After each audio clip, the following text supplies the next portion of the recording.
Good morning, everyone. Jill here with North Texas Vegetable Gardening, Canning Recipes, a little bit of everything. Ooh, you know it's hot when the okra is struggling, guys, and it is surely struggling. I wonder if we're going to continue to get something as the weather cools, maybe into the fall. And purple hull peas, you know, peas and purple hull and black-eyed peas usually like the heat, but boy, these things are really having a hard go at it as well. But what you just saw at the beginning of my video are my pumpkins, and they are doing quite well. So here's our green beans. The rabbits came out here, guys, and munched on them like crazy. So Greg came out and just put some clear solo cups and built up around them to keep the rabbits from eating them. So hopefully we'll get a harvest out of these.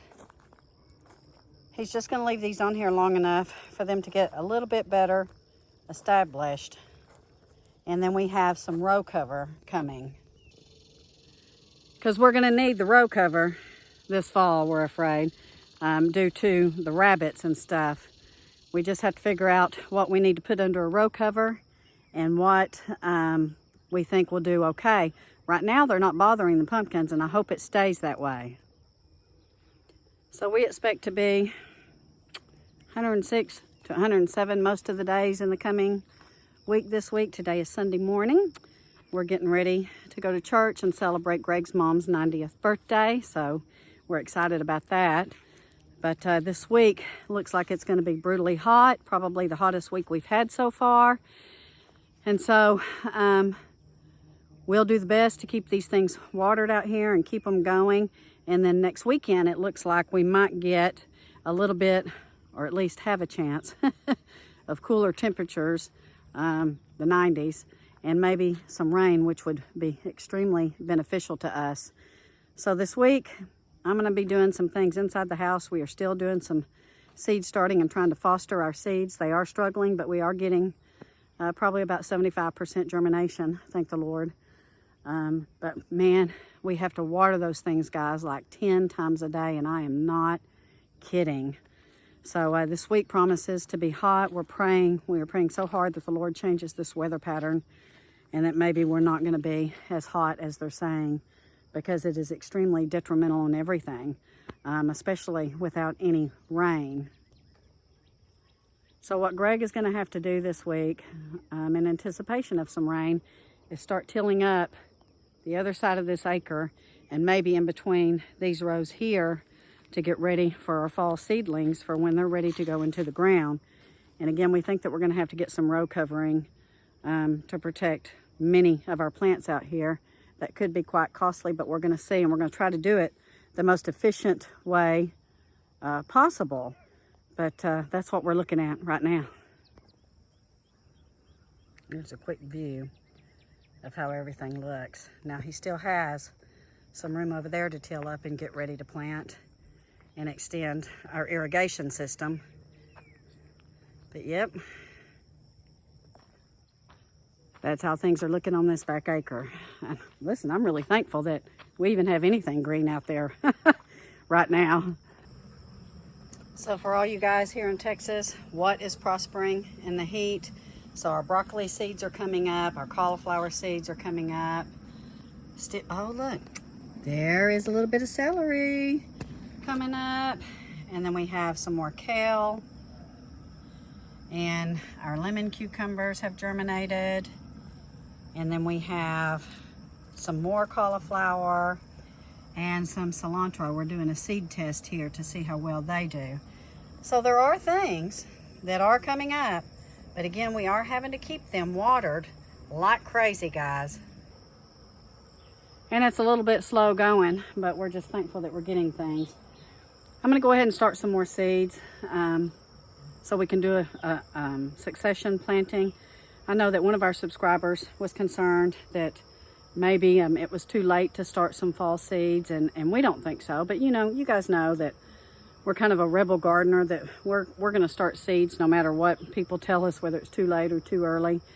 And you know, she was told that she needed to start her seeds in June for a fall garden, and for me, I strongly disagree, because man, that would put things ready to come to fruition sometime in September. And I think that would cause early bolting. You guys be sure and let me know what you think below. Now, she's down by you guys, Mike and Rochelle at Central Texas Homestead. So let her know what you're doing and kind of give her some guidance, because she is concerned that she might waste her seed and stuff, but we don't think so. We think that we still got a little bit more time. And, you know, I've seen that my brassicas and stuff have survived freezes and frost, and again, I think they'll survive a couple of days, but I don't think they will survive an extended. But again, you know, you kind of just gotta guess. You've got to count your days on how long to fruition, and then you got to back it up and see what you got. And guys, we're going to give it our best shot this fall, because we've pretty much not had anything really except okra and peppers now for about 3 weeks, and we're going to give it our best shot for this fall garden. So I've cut back heavily 4 tomatoes in this little high tunnel to see if we can keep them going until they start. And I think, guys, that we're seeing maybe some positive things, maybe not so much on this one, but on this one and on this one. And this is kind of a test for me. I didn't really see anything, but we'll see if something comes up from the root. And then that was a test as well, some sweet potatoes that we have in here. And then you can see all my herbs. This is something I chuckle at, guys, because look, I've got some volunteer carrots coming up in one of my tubs here in this extreme heat. And it looks like they're doing pretty good. I'm just gonna leave them alone. There's some weeds in here I need to get. And my green beans that we have in a raised bed under this shade cloth is starting to flower out. So that's pretty exciting to me as well, because I think I'll get probably a small harvest of green beans for us to can up. And the squash and zucchini that I planted a week or so back, looks like it's taken hold in here. So I'm really hoping that we get another harvest of this. So prayer warriors, get to praying, because we are burning up here in Texas, and we really need to see a weather pattern change that will help us with our fall gardens this year. And we are praying for all of you and praying that you have a bumper fall harvest. And yeah, prayer works, guys. Prayer works, and we've got to stick together and keep encouraging one another to keep on going. So you guys keep planting, keep going, and if you have anything that's coming to seed, go ahead and get your seed saving done. But yep, I got to go get ready for church. Love you all. See you soon. And we'll keep you updated this week on what's going on in this crazy heat.